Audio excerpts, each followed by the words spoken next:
నమస్కారం. నేటి ముఖ్యాంశాలు. అంగరంగ వైభవంగా ప్రారంభమైన శ్రీ కాణిపాక వరసిద్ధి వినాయక స్వామి వారి బ్రహ్మోత్సవాలు. శ్రీ కాణిపాక వరసిద్ధి వినాయక స్వామి వారి రాష్ట్ర ప్రభుత్వం తరపున అధికారికంగా పట్టు వస్త్రాలు సమర్పించిన జిల్లా కలెక్టర్ సుమిత్ కుమార్. బ్రహ్మోత్సవాలకు వచ్చే భక్తులకు ఎటువంటి అసౌకర్యం కలగకుండా ఇన్ని ఏర్పాట్లు చేస్తాం.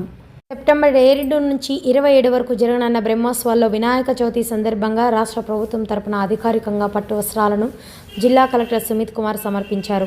పట్టు వస్త్రాలు జిల్లా కలెక్టర్తో పాటు జిల్లా ఎస్పీ మణికంఠ చందోల్, పూతలపట్టు చిత్తూరు శాసనసభ్యులు కె మురళీ మోహన్, గురిజాల జగన్మోహన్ మరియు ఇతర ఉన్నతాధికారులు స్వామివారికి పట్టు వస్త్రాలు సమర్పించారు.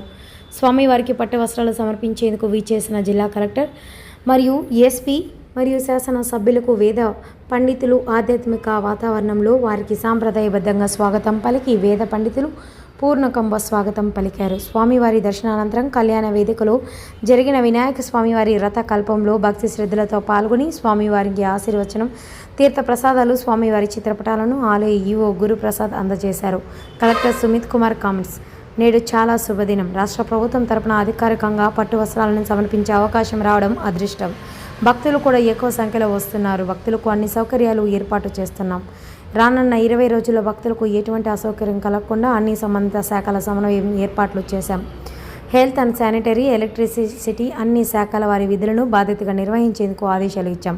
బ్రహ్మోత్సవాల్లో భక్తులకు ఎటువంటి అసౌకర్యం కలిగినా toll free number 9121847492, WhatsApp number 9502017492 అందుబాటులో కలరన్నారు. పూతలపట్టు శాసన సభ్యులు. కాణిపాక వరసిద్ధి వినాయక స్వామి వారి బ్రహ్మోత్సవాలకు వీచేసి భక్తులకు సకల సౌకర్యాలు ఏర్పాటు చేశాం.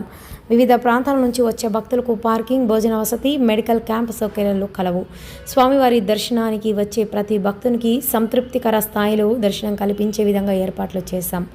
ఈ కార్యక్రమంలో చిత్తూరు ఆర్డీఓ చిన్నయ్య, ఏఈఓ విద్యాసాగర్ రెడ్డి, కృష్ణారెడ్డి, ధనంజయులు, ఐరాల తహసీల్దార్లు సుధాకర్ బాబు, ఉభయదారులు, వేద పండితులు, అర్చకులు, సంబంధిత అధికారులు పాల్గొన్నారు.